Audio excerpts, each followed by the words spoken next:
গত অগস্টের ভয়াবহ বন্যায় বীমার কোনো টাকাই পেলেন না ক্ষতিগ্রস্ত কৃষকরা। বন্যায় সর্বশান্ত হয়েছেন হাজারো কৃষক, অথচ এক্ষেত্রে চুপ সরকার। সোমবার বিধানসভায় এমনটাই উল্লেখ করলেন বিরোধী দলনেতা জিতেন্দ্র চৌধুরী। কোটি কোটি টাকা নিয়েছে বীমা কোম্পানিগুলো। এক্ষেত্রে রাজ্য সরকার এবং কেন্দ্রীয় সরকার থেকে টাকা নিয়েছে বীমা কোম্পানিগুলো, অথচ ক্ষতিগ্রস্ত কৃষকদের বীমার কোনো টাকাই দেয়নি কোম্পানিগুলো বলে এদিন জানিয়েছেন বিধানসভার বিরোধী দলনেতা জিতেন্দ্র চৌধুরী।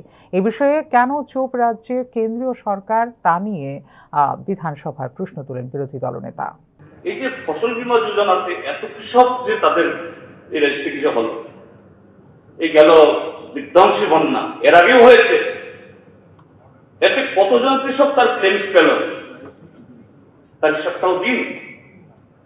কিন্তু সেই বেলায় ডিপার্টমেন্ট ইজ টোটালি সাইলেন্ট।